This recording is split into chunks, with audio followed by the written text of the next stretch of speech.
Movie शुरू होती है और हम देखते हैं एक फैमिली को जिसमें 4 लोग शामिल होते हैं। आदमी गीता, उसकी बीवी जुनसो, बेटी किजन और बेटा कीवो। वो लोग एक छोटे से बेसमेंट में रह रहे होते हैं। इन लोगों को सरवाइव करने के लिए बहुत मेहनत करनी पड़ती थी क्योंकि इनके फाइनेंशियली हालत बहुत खराब थी और अपना घर चलाने के लिए पिज्जा के बॉक्स बनाने का काम करते थे, मगर घर का खर्चा चलाने के लिए ये काम उनके लिए काफी नहीं था। फिर एक दिन कीवो का दोस्त जो उसके साथ यूनिवर्सिटी में पढ़ता था उनके घर पर आता है। वो कीवो को एक पत्थर देता है और कहता है कि मेरे दादा ने ये तुम्हारे लिए भेजा है। आमतौर पर उस पत्थर को बहुत खास समझा जाता था और उसके बारे में ये ख्याल था कि जिसके पास भी वो पत्थर होता है उसे खुशियाँ मिलती हैं और उसके हालात अच्छे हो जाते हैं। कि वो अपने दोस्त को अपनी फाइनेंशियली हालत के बारे में बताता है जो कि ठीक नहीं है। उसका दोस्त उसे कहता है कि मैं स्टडी के लिए आउट ऑफ कंट्री जा रहा हूँ। जिस लड़की को मैं ट्यूशन पढ़ाता था तुम उसे इंग्लिश पढ़ा दो। जिस पर कीवो कहता है कि मैं तो कॉलेज जाता नहीं और वो लोग मुझे काम नहीं देंगे। उसका दोस्त कहता है तुम्हारे लिए मैं सिफारिश कर दूंगा, बस अपनी बहन से एक फेक डिग्री बनवा लो। कीवो की बहन आर्टिस्टिक होती है और वो उसके लिए डिग्री बना देती है। फिर कीवो उस जगह पर चला जाता है जहाँ उसने ट्यूशन देनी होती है। वो घर काफी बड़ा और काफी खूबसूरत होता है और वो फैमिली काफी रिच होती है और फैमिली का नाम पार्क फैमिली होता है। इस फैमिली में भी 4 लोग होते हैं, हस्बैंड वाइफ और उनके 2 बच्चे, एक बेटा और एक बेटी। बेटी वो जिसका नाम दहाई होता है जिसे ट्यूशन पढ़ाना होता है। वहाँ पर एक मेड भी होती है जो काफी अरसे से वहाँ पर काम कर रही होती है। कि वो एक डेमो क्लास देता है जिसमें दहाई की मदर भी उसके साथ बैठ जाती है। वो कीवो से सेटिस्फाई हो जाते हैं और उसे काम दे देते हैं। फिर कीवो को पता चलता है कि उस लड़की के छोटे भाई द सॉन्ग को पेंटिंग का बहुत शौक है। इस मकसद के लिए उन्होंने बहुत सी टीचर्स को हायर किया था लेकिन कोई भी परमानेंट नहीं रुकी। कीवो सोचता है कि मेरी बहन आर्टिस्टिक है तो मैं उसे इसका पेंटिंग टीचर बना देता हूँ। फिर वो द सॉन्ग की मदर से बात करता है कि मेरी एक कजन है जो आर्टिस्टिक है, मैं मशवरा देता हूँ कि आप उसको हायर कर लें। दासोंग की मदर ये सुनकर राजी हो जाती हैं और अगले दिन की वो अपनी बहन को जेसिका नाम की लड़की बनाकर इंट्रोड्यूस करवाता है। असली नाम इसलिए नहीं बताता ताकि किसी को शक ना हो कि वो दोनों बहन भाई हैं। और किजन जेसिका बन के उस बच्चे की आर्ट टीचर बन जाती है और कहती है कि मैं आर्ट थेरेपिस्ट भी हूँ और अपनी बातों से उन लोगों को इम्प्रेस कर लेती है। अब ये दोनों बहन भाई उन दोनों बहन भाई के टीचर्स बन के काम करने लगते हैं। और जब जेसिका की पहली क्लास होती है तो उस घर के मालिक यानी सॉन की फादर भी वहाँ पर पहुंच जाती है और अपने ड्राइवर को कहता है कि वो जेसिका को घर छोड़ाए और वो ऐसा ही करता है। ड्राइवर जेसिका को घर छोड़ने का कहता है क्योंकि काफी देर हो चुकी होती है। जेसिका ड्राइवर को कहती है कि आप मुझे मेट्रो स्टेशन पर ही ड्रॉप कर दीजिएगा और ड्राइवर उसे वहीं ड्रॉप कर देता है। और जेसिका जब गाड़ी में बैठी होती है तो वो जानबूझकर अपनी पैंटीज गाड़ी में छोड़ देती है। वो ऐसा इसलिए करती है ताकि उनके ऑनर को शक हो जाए कि उनका ड्राइवर सही नहीं है। और जब उनके ऑनर को वो पैंटीज मिलती है उन्हें शक हो जाता है कि हमारे ड्राइवर और हमारी बेटी की आर्ट टीचर के दरमियान कुछ चल रहा है और ये वो अपनी बीवी से डिस्कस करता है। फिर उसकी बीवी जेसिका से उस रात की बात पूछती है जब ड्राइवर ने उसे ड्रॉप किया है, जिस पर वो कहती है कि मैं घर की बजाय मेट्रो स्टेशन पर उतर गई थी। जिस पर घर की ऑनर सेटिस्फाइड हो जाती है और वो जेसिका को जाने का कहती है और इसके बाद वो अपने ड्राइवर को नौकरी से निकाल देते हैं। जेसिका ने ये सब इसलिए किया होता है क्योंकि वो ड्राइवर की जगह पर अपने फादर को लाना चाहती है। फिर वो लोगों को सजेस्ट करती है कि मेरे फादर के भाई के ड्राइवर हैं जो काफी अच्छे ड्राइवर हैं, आप उन्हें रख लें। और फिर वो अपने फादर को फादर के भाई का ड्राइवर कहकर इंट्रोड्यूस करवाती है। इसके फादर को भी नौकरी मिल जाती है और वो तीनों बाप बेटी बेटा वहाँ पर नौकरी करना शुरू कर देते हैं। वो लोग बहुत अनजान बन के काम कर रहे होते हैं ताकि उनके ऑनर्स को शक न हो कि वो दोनों बहन भाई और वो उनके फादर हैं। फिर हम देखते हैं कि कीवो जब दहाई को ट्यूशन पढ़ा रहा होता है तो वो एक दूसरे को पसंद करने लगते हैं। अब कीवो और किजन अपनी मदर को भी उस घर में काम दिलवाना चाहते हैं और इस मकसद के लिए उन्हें उस मेड को वहाँ से निकलवाना था जो कि इतना आसान नहीं था। वो एक प्लान सोचते हैं। पीच के ऊपर जो पाउडर होता है उससे किसी भी इंसान को एलर्जी हो सकती है और वो ऐसा ही करती है। जब वो मेड डॉग से खेल रही होती है तो वो पाउडर उस पर गिरा देते हैं जिससे उसको शदीद एलर्जी हो जाती है और वो हॉस्पिटल चली जाती है। और जब वो हॉस्पिटल होती है तो कीवो के फादर भी वहाँ पर पहुँच जाते हैं। वो एक सेल्फी बनाते हैं जिसमें वो उसे भी कैप्चर कर लेते हैं। फिर वो घर की मालकिन को शॉपिंग पर लेकर जाता है और वहाँ उसे बताता है कि मैंने घर की मेड को हॉस्पिटल में देखा था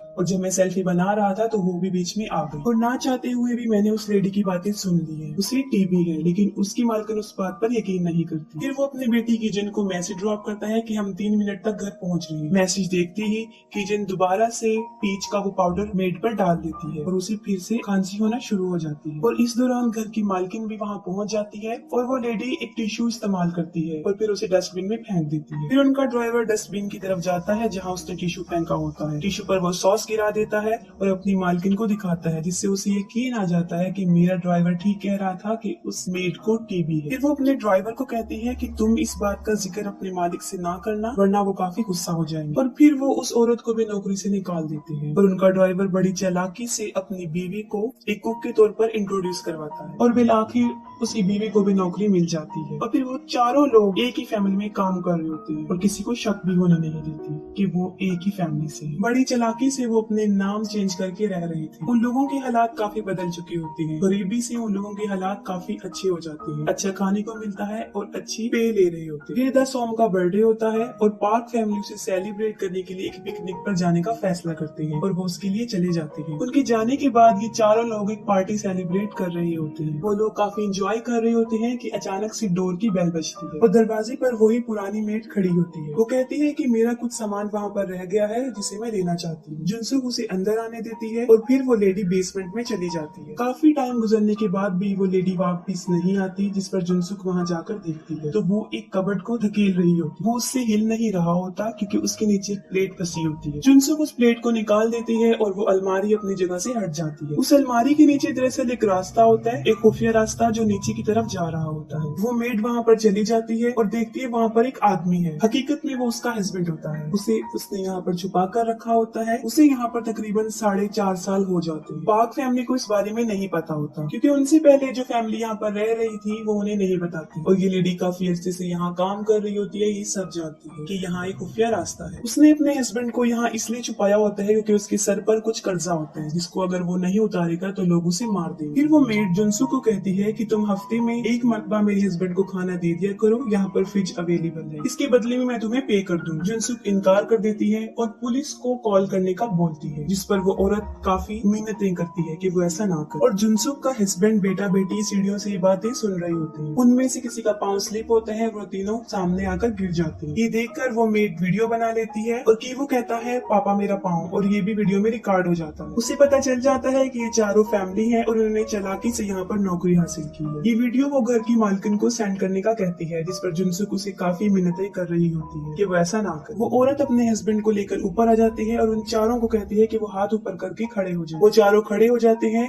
और वो उनका भी वीडियो बना लेती है और साथ में उस टेबल की भी जिस पर वो पार्टी कर रही है। ये चारों उन दोनों हस्बैंड वाइफ पर हमला कर देते हैं और उनसे मोबाइल लेकर वीडियो को डिलीट कर देते हैं। उन लोगों की आपस में लड़ाई हो रही होती है कि अचानक से टेलीफोन की घंटी बजती है।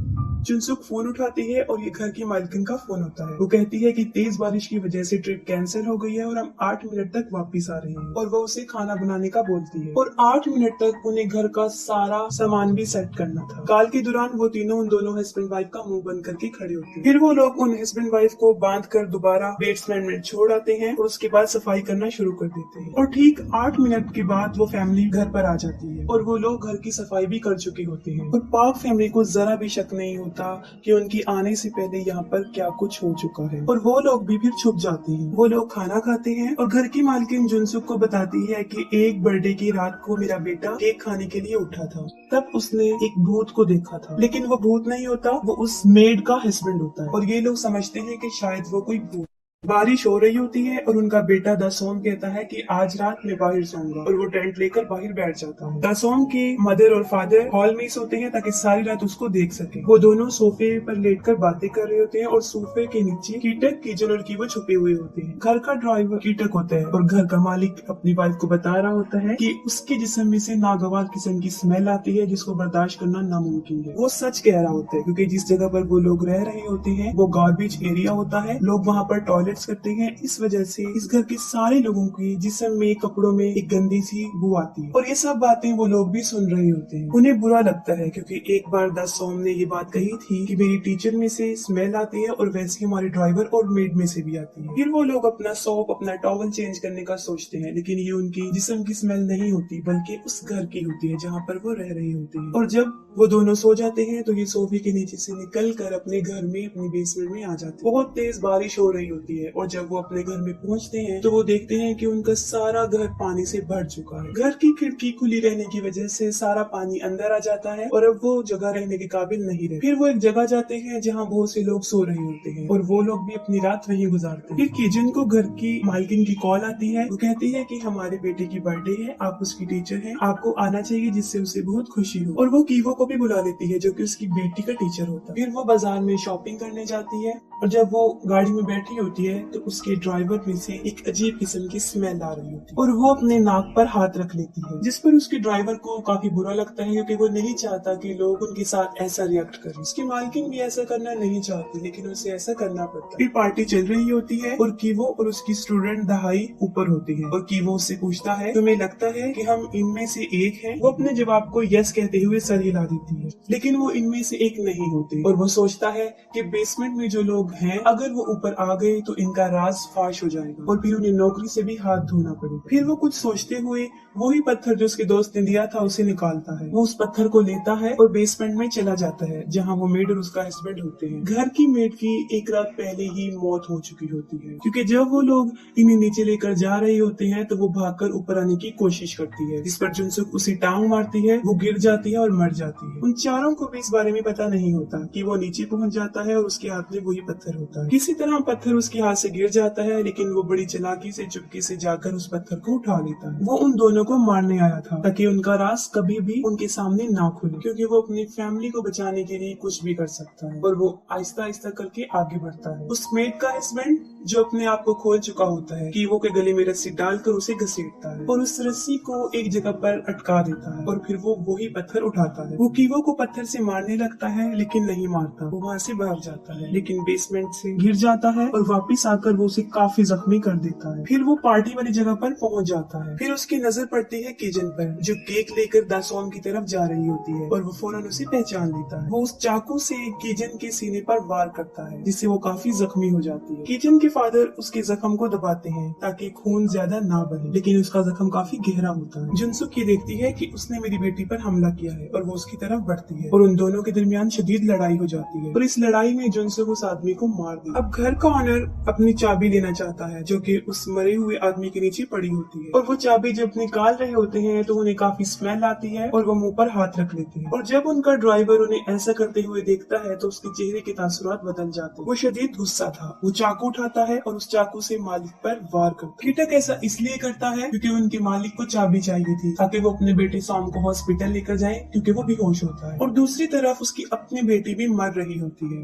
लेकिन उसके बारे में उन्हें कोई ख्याल नहीं आता। कीटक अपने मालिक को काफी हैरानी से देखता है क्योंकि जब वो पुरानी मेड के हस्बैंड के नीचे से चाबी निकाल रहे थे वो नाक पर हाथ रख लेते हैं जिससे उसे बुरा लगता है क्योंकि उसकी जिस्म में से भी सेम वैसी स्मेल आ रही है और वो खुद को उस आदमी के साथ रिलेट कर लेता है। अब उसे इस बात का एहसास हो जाता है कि हम जैसे लोगों को ये लोग हकारत की नजर से देखते हैं। इस तंग नजर देखने की वजह से वो उन्हें चाकू से मार देते हैं और उसके बाद वो ड्राइवर गायब हो जाता है। किजन मर जाती है और कीवो बच जाता है लेकिन उसकी मेंटल एबिलिटीज डिस्टर्ब हो जाती हैं। फिर उन माँ बेटे पर धोखे, चालबाजी और साजिश का केस चलता है लेकिन कोर्ट उन्हें कोई सजा नहीं देता, कुछ इंस्ट्रक्शन देता है और छोड़ देता है। पार्क फैमिली वो घर सेल कर देते हैं और जर्मन फैमिली उन्हें खरीद लेती है। वो लोग इस घर की हिस्ट्री के बारे में नहीं जानते थे और उसके बेसमेंट में आज भी कीटिक होता है यानी वो ड्राइवर, क्योंकि वो अपने मालिक को मारने के बाद यहाँ पर आकर छुप जाता है और किसी को पता नहीं चलता और फिर वो मोर्स कोड के जरिए यानी लाइट ऑन ऑफ करके वो अपने बेटे को ये मैसेज देना चाहता है कि वो आज भी जिंदा है और यहाँ पर छुपा हुआ है। Morse code basically